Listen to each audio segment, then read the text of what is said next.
All right, let's jump right in. Have you ever thought about how a single conversation, just a few words, could lead to absolute disaster? I mean, a real massacre. Well, today, we're diving into an ancient poem that was born from exactly that. It's a fiery gut punch of a response to a devastating act of betrayal. We're going to unpack the story behind Psalm 52, and trust me, it's a wild tale of two completely different lives and two completely different destinies. So, let me start with a question for you. What do you think is the most dangerous weapon in the world? Maybe you're thinking of a sword or a spear or something way more high-tech today. But for the author of this poem, the answer was something we all have, something we use every single day, the human tongue. Okay, so here's the thing. This isn't just some abstract poem about good versus evil, right? Nope. The text itself points us directly to a specific historical event. We're talking about real-life drama here, and it all centers on this one guy, a man named Doeg the Edomite. Now, the backstory here is absolutely crucial, and it all goes down in four pretty simple steps. So, first, you've got David, on the run, literally fleeing for his life from a very jealous King Saul. Second, he gets some help from a priest named Ahimelech, who gives him food and, interestingly, a weapon. Third, one of Saul's top guys, this Doeg the Edomite, he sees the whole exchange. And fourth, and this is the devastating part, Doeg goes straight to King Saul and tells him exactly what he saw. And get this, that one report, that single act of snitching, leads directly to the brutal massacre of 85 priests. 85! It's that moment, just a few spoken words, that lights the fuse for this entire fiery psalm. So how does the psalmist actually describe this villain Doeg? Well, what's so fascinating is that it doesn't really talk about his actions, his hands or a sword. Nope. The entire focus, the whole portrait of this man, is zoomed in on his mouth. It's all about the destructive, devastating power of his words. And the poem just comes out swinging, right from the first line, with this blast of pure sarcasm. It says, "Why do you boast of evil, you mighty hero?" I mean, mighty hero? You can just feel the contempt dripping from that title.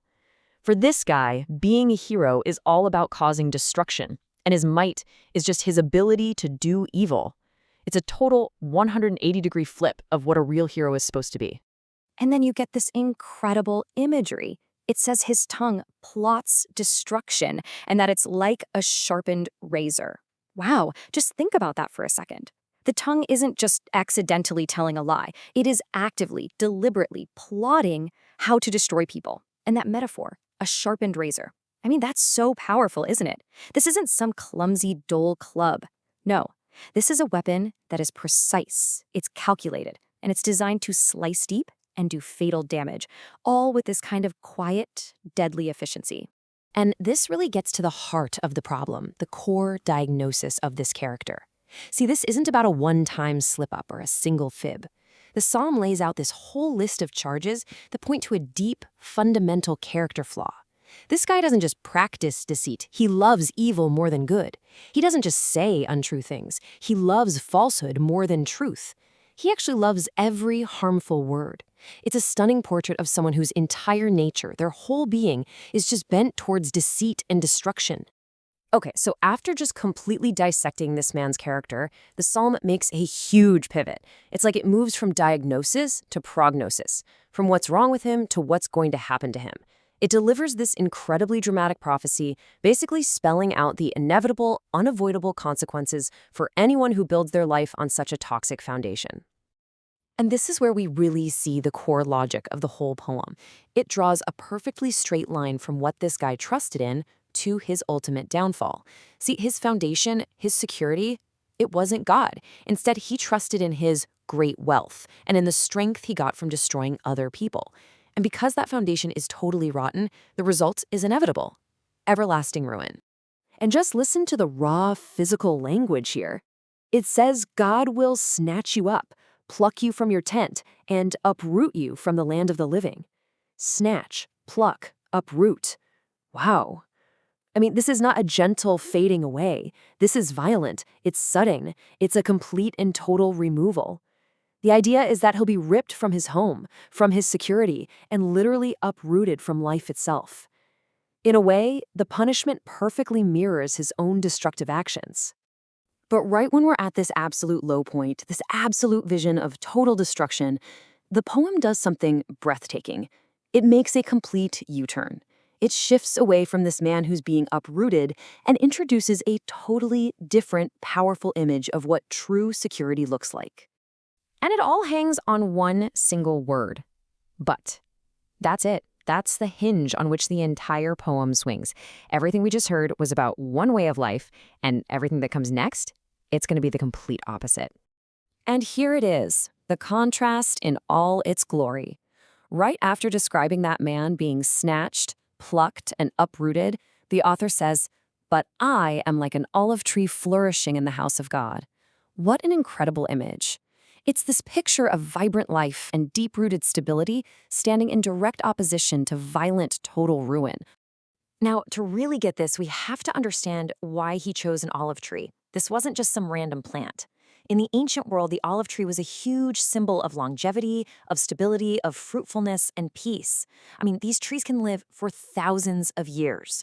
Their roots go so deep they can survive the harshest droughts. So when the author says, "I am like an olive tree," that is not just a pretty metaphor. It's a massive declaration. It's a claim to a life of profound stability and a vitality that's going to last. So, when you boil it all down, what the psalmist is really doing is laying out two fundamentally different ways to live your life. This isn't just a story about Doeg and David anymore. It's presenting us with a timeless choice, two paths that lead to two completely, radically different destinies. And this chart really just lays it all out perfectly, side by side. On one hand, you've got the path of the deceitful tongue. What's its foundation? Great wealth and destroying others. How does it express itself? Through lies and harmful words. And the outcome? Getting uprooted and facing everlasting ruin. But then, look at the other side, the path of the flourishing olive. Its foundation is God's unfailing love. Its speech is all about praise and hope. And the outcome? Well, it's flourishing forever and ever. The foundations couldn't be more different. Their actions are opposites, and their destinies are, well, they're worlds apart. And so that really leaves us with the final big thought from this ancient poem.